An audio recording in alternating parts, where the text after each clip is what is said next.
आप सभी को जय श्री कृष्णा, राधे राधे। तो आज एक सत्य घटना सुनाने जा रहे हैं, जिसको सुनकर आपको बहुत ही अच्छा लगेगा। और ये सत्य घटना एक भक्त और भगवान के बीच की होती है कि एक भक्त को भगवान के मतलब हमारे इष्ट के कैसे हमें अनुभूति होती है और कैसे मतलब उनकी बातें हमें समझ में आती हैं। तो ये एक भक्त के अंदर ही पता चल पाता है और भक्त ही ये बात महसूस कर पाते हैं कि उनको क्या चाहिए, क्या नहीं चाहिए, क्या पसंद है, क्या नहीं पसंद है। ये सारी बातें भक्त को अनुभूति होती हैं और वो इस चीज़ को महसूस करता है।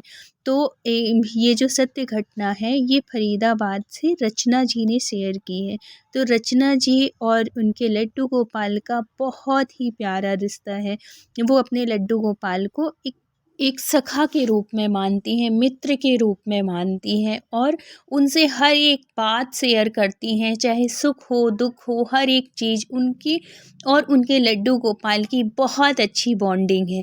एक दूसरे की ऐसा लगता है कि जैसे एक दूसरे की भाषा समझते हों, एक दूसरे को महसूस करते हों। बहुत ही अच्छी ये रचना जी बताती हैं कि मुझे हर एक बात उनकी समझ में आती है। जब वो खुश होता है तो उसका चेहरा देखते बनता है, जब वो कभी ऐसा मतलब अगर उसके मन का नहीं हुआ तब देखो उसका फेस, मतलब हर एक चीज़, हर एक बात मैं उसकी महसूस कर पाती हूँ और बहुत ही अच्छा रिश्ता है। एक बार की बात बताती हैं कि उनके साथ कुछ ऐसा हुआ कि वो बताती हैं कि मैंने सोचा भी नहीं था कि ऐसा मतलब कि अ, ऐसा भी करेगा ये। ऐसी नटखट लीलाएँ भी होती हैं उनके लड्डू गोपाल की। तो अगर वीडियो अच्छे लगते हैं आप लोगों को तो प्लीज़ लाइक कर दिया करिए और चैनल में न्यू हैं तो प्लीज़ सब्सक्राइब कर लीजिएगा। तो रचना जी बताती हैं कि एक बार क्या हुआ कि मैं मतलब मेरा तो वैसे रूटीन है, जैसे ऑफ़िस गई, ऑफ़िस से घर आई। लेकिन क्या होता है कि कभी-कभी ना मैं जैसे अगर मैं भई वहाँ से ऑफ़िस से आती हूँ, थक जाती हूँ और मैं सीधे उसके पास नहीं जा पाती। तो अगर मैं थोड़ी देर के बाद गई तब देखो उसका फ़ेस, ऐसा लगेगा कि जैसे कितना गुस्सा हो, कितना नाराज़ हो। मतलब मुझे ऐसा फ़ील होता है कि उसे लगता है, मेरे लड्डू गोपाल को लगता है कि मैं जब भी ऑफ़िस से आऊँ और सीधे किसी से बात करूँ या नहीं करूँ, लेकिन मेरे से बात ज़रूर करो तुम।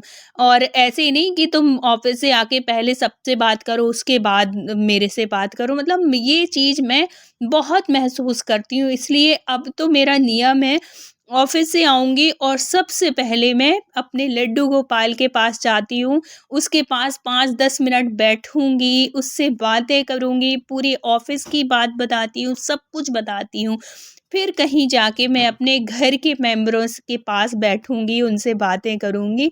लेकिन भई ऐसा हो ही नहीं सकता कि मैं ऑफ़िस से आऊँ और उससे बात ना करूँ। एक बार की घटना बताती हूँ कि एक बार क्या हुआ था कि मैं ऑफ़िस गई हुई थी और फिर ऑफ़िस के बाद क्या हुआ कि मेरी फ्रेंड के यहाँ कुछ प्रोग्राम था, तो उसने बोला कि ने यहीं से चलते हैं। तो मैंने बल्कि मना किया कि नहीं, यहाँ से नहीं जाऊँगी, पहले घर जाऊँगी भाई, मेरा इंतज़ार कर रहा होगा मेरा लड्डू गोपाल। तो उसने बोला, अरे जब देखो लड्डू गोपाल, इसको यहीं से बोल दे कि मैं थोड़ी देर में आऊँगी। ऐसे मतलब हँसते हुए मेरी फ्रेंड ने बोला। तो मैंने सच में ऐसे ही किया, अपने मन से मतलब मानसिक रूप से उससे बोला कि आज लड्डू गोपाल मैं थोड़ी देर से आऊँगी और है तो अ, आती हूँ थोड़ी देर से, थोड़ी-सा वेट कर लेना मेरा, ऐसे करके और मैं चली गई। अब वो रात हो जाती है, वहाँ बहुत टाइम लगता है, इतने में मेरी फ्रेंड कहती है कि देख रात हो गई है, बहुत ज़्यादा टाइम हो गया है, अब तू मत जा। लेकिन मुझे भी मेरी भी आदत हो गई है, जब तक मैं अपने लड्डू गोपाल से बात ना करूँ, ऑफ़िस की पूरी बात ना बताऊँ, तब तक मुझे भी चैन नहीं मिलता और मैं अकेले रात में कैसे छोड़ सकती हूँ उसको? क्या पता कौन सुलाता है, मम्मी अच्छे से कर पाती हैं, नहीं कर पाती हैं, मुझे सबसे ज़्यादा चिंता उसी की रहती है। और है तो और कोई ऐसी बात नहीं, फिर वो मतलब ज़िद करने लगती है कि नहीं आज तुझे नहीं जाना है, बहुत रात हो गई है और अकेले में जाने नहीं दूँगी। और फिर उस वो मेरी माँ से बात कर लेती है कि आंटी आज रचना नहीं आ पाएगी, तो रात हो गई थी तो मम्मी ने भी मना कर दिया कि नहीं रात में आने की ज़रूरत नहीं है, रात में मत आ, सुबह ही आना। ऐसे करके अब मैं रात में रुक तो जाती हूँ, लेकिन मेरा मन लगता ही नहीं है। और है तो वहाँ पे उसका भी ऐसा, मुझे ऐसे अंदर से फ़ील हो रहा था कि जैसे उसको भी अच्छा नहीं लग रहा हो, मेरे लड्डू गोपाल को भी। अब क्या होता है कि रात होती है, ये सो जाती हैं मतलब रात निकल गई समझो। अब सुबह ये जल्दी-जल्दी उठी और है तो कपड़े लेके तो गई नहीं थी, अब सुबह ब्रश करती हैं, नाश्ता करती हैं और निकल पड़ती हैं अपने घर के लिए।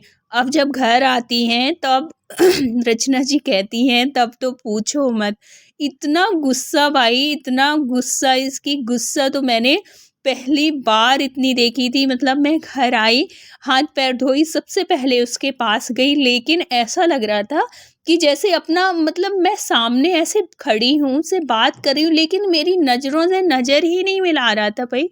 इतनी ज़्यादा गुस्सा, मतलब हमेशा मैं उसके सामने बात करती हूँ तो ऐसा लगता है जैसे मेरी तरफ देख रहा हो, मेरे से बात कर रहा हो, लेकिन उस दिन की बात तो पूछो मत। ऐसा अंदर से मुझे इतना दुःख लग रहा था, इतना बुरा लग रहा था कि इससे भी अच्छा नहीं लगा आज मैं नहीं थी।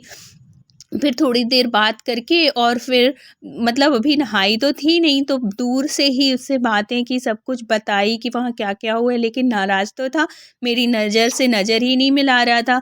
अब मैं क्या करती, अब मैं जल्दी गई, नहाई-धोई, फिर आई।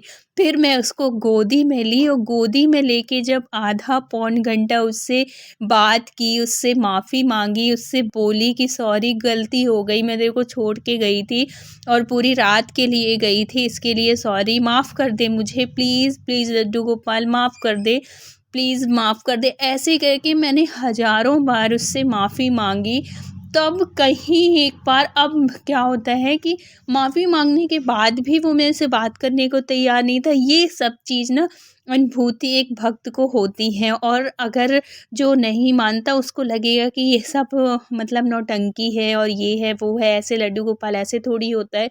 तो ये होता है, आप उनके साथ कोई जब रिश्ता बना लेते हैं ना, तो ये अनुभूतियाँ होने लगती हैं, ये अंदर से महसूस होती है ये चीज़, ये भाव वही समझ सकता है जो कि लड्डू गोपाल का भक्त है। उनको किसी रिश्ते में माना हुआ है, और जो किसी रिश्ते में उनको नहीं माना, उनको सिर्फ़ एक मूर्ति, एक प्रतिमा मान के उनकी पूजा करते हैं ना, वो इस भाव को बिल्कुल भी नहीं महसूस कर सकते। और जो किसी भाव के साथ, किसी रिश्ते के साथ जुड़े हुए हैं, वो हर एक बात को उनकी महसूस करते हैं, और इस बात को भी वो सच मान रहे होंगे। जैसे कि ये रचना जी बताएँ, ये अनुभूतियाँ होती हैं लड्डू गोपाल की, आप मान लीजिए। फिर क्या होता है कि रचना जी बताती हैं कि वो बैठी रहीं बहुत देर तक, और जब उसकी नज़र से नज़र नहीं मिली, तो वो उनकी आँखों में आँसू आ गए। बहुत मतलब रोईं उनको गले से लगा के कि माफ़ कर दे। मैं कितना माफ़ी माँगूँ बता, मैं क्या करूँ? न कि तू मतलब मान जा और गुस्सा मत हो। फिर खूब ऐसे गले लगा के उनसे रोती हैं, सॉरी, सॉरी, सॉरी बहुत बोलती हैं। फिर बाद में एक नज़र, जब वो ऐसे आँसू पोंछ ही रही थी, उनकी नज़र की तरफ देखती हैं, तो उनके चेहरे में ऐसे शरारती मुस्कान थी। फिर उनकी नज़र से नज़र मिली, बोली अच्छा तूने मुझे रुला लिया ना, अब बोलेगा, अब हँसेगा। ऐसे करके फिर वो मान जाते हैं, और फिर बाद में रचना जी जाती हैं, उनके लिए कुछ बना के लाती हैं और फिर उनको भोग लगाती हैं। ऐसे था लड्डू गोपाल और रचना जी का रिश्ता। और एक बार की और बात बताती हैं कि एक बार क्या हुआ था कि ये ऑफ़िस गई थी, ऑफ़िस मतलब इनकी जॉब है। ये दोपहर का जो, हाँ, मतलब दोपहर का जो खाना-पीना है ना, वो इनकी मम्मी करती हैं, और ये शाम को जैसे सुबह नहा धो के जाती हैं, तब इनका भोग लगा के जाती हैं। जो भी नाश्ता करती हैं, वो लड्डू को बिना लहसुन प्याज का इनके घर में भोजन बनता है, वही उनको भोग लगेगा, वही सब प्रसाद पाते हैं। तो सुबह का ये नाश्ता बनाती हैं, इनको भोग लगाती हैं, खुद खाती हैं, ऑफ़िस चली जाती हैं, और दोपहर का इनकी मम्मी कर देती हैं, और फिर जब शाम को आती हैं, तो फिर रचना जी करती हैं। एक दिन क्या होता है कि ये कुछ दिन पहले लड्डू गोपाल से बोली हुई थी किसी बात के ऊपर कि मैं तुमको खीर बनाऊंगी, और फिर खीर बना तो दूंगी, लेकिन टाइम ही नहीं मिल पा रहा था। जल्दी जल्दी सुबह ऑफिस चली जाती थी, और शाम को आती थी, लेट हो गई, तो हो गया थकान की वजह से बना नहीं पाती थी। अब कुछ दिन तो लड्डू गोपाल ने इंतज़ार किया कि इसने बोला था कि मुझे खीर का भोग लगाएगी, अभी तक खीर नहीं बनी। अब ये शाम को जब भोग लगाती हैं, लेके जाती है उनके पास, मतलब खीर नहीं थी, जो भी माँ ने बनाया होगा उस चीज़ का भोग लगाई।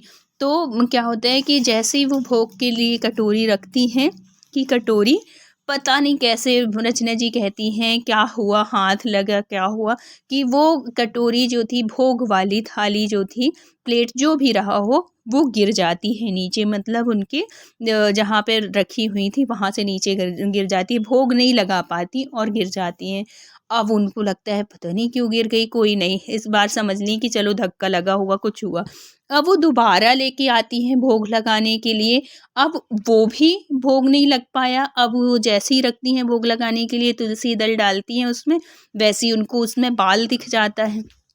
अब बोली कि अरे ये क्या हो रहा है, और फिर बाद में मम्मी से बोल रही कि मम्मी ये देखो इसमें बाल पड़ा है, अब मैं भोग तो लगाने, और उसको भी अलग कर दी, अब बाल वाला तो खराब हो गया ना, उसको कौन खाएगा।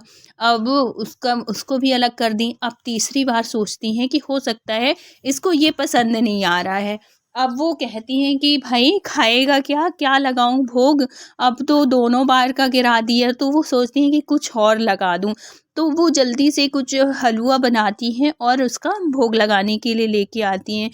रचना जी कहती हैं, आप यकीन नहीं मानेंगी, वो तीसरी बार के वो भोग की प्लेट थी जो कि मैं उनके पास लेके जा रही थी, उसमें उसकी गिलास का पूरा पानी लुढ़क जाता है। मतलब वो भोग लगाने को तैयार ही नहीं रहता है कि मुझे ये चीज़, फिर एकदम से मैं उनके पास ऐसे बैठ जाती हूँ कि आज तुमको खाना क्या है, भोग क्यों नहीं लगा रहे हो, और मुझे गुस्सा आती है और मैं कहती हूँ कि नहीं लगाना है अब मुझे भोग, अब मैं क्या लगाऊं, 3-3 बार से लगा रही हूँ और मैं भी थक चुकी, मुझे नहीं लगाना। एकदम से ऐसे जब मैं बैठी रहती हूँ ऐसे सिर में हाथ रख के कि क्या हो रहा है, भोग क्यों नहीं लगा रहा है, फिर मुझे एकदम से ऐसा एहसास होता है, मुझे ध्यान आ जाता है कि अरे मैंने तो इससे इतने दिन से बोली हुई थी कि मैं खीर बनाऊंगी और खीर नहीं बना पा रही, कहीं हलवा बना रही हूँ, कहीं कुछ बना रही हूँ, इस वजह से ये भोग नहीं मतलब स्वीकार कर रहा। फिर बाद में वो उनकी तरफ देखती हैं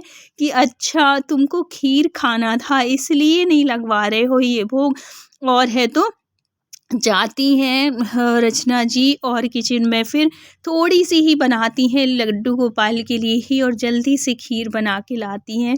अच्छी स्वादिष्ट खीर बनती है और फिर उसका भोग लगाती हैं, और उस प्लेट का मतलब उस जो जिसमें खीर लेके आई थी कुछ भी नहीं होता, आराम से भोग लगता है। हमारे लड्डू गोपाल, रचना जी के लड्डू गोपाल ग्रहण करते हैं, और उनके चेहरे में जो हँसी थी ना पूछो मत, इतने खुश होके। तो फिर रचना जी कहती हैं कि ऐसे चमत्कार करते हैं और ऐसी कृपा करते हैं, ऐसी अनुभूति कराते हैं लड्डू गोपाल, लेकिन उसके लिए आपको रिश्ता जोड़ना बहुत ज़रूरी है। जब तक आप उनके साथ किसी रिश्ते में नहीं बंधेंगे ना, तब तक वो ऐसी अनुभूति कराते भी नहीं हैं। और हर किसी के साथ लड्डू गोपाल की कुछ ना कुछ अनुभूतियाँ होती हैं, तो लड्डू गोपाल के साथ ज़रूर कोई रिश्ता बनाइए। तो अगर वीडियो अच्छा लगा हो तो please like, share and subscribe करिएगा। मिलते हैं किसी नेक्स्ट सत्य घटना के साथ, जब तक अपना ख्याल रखिए, अपनों का ख्याल रखिए। Thank you so much full watch करने के लिए। राधे राधे।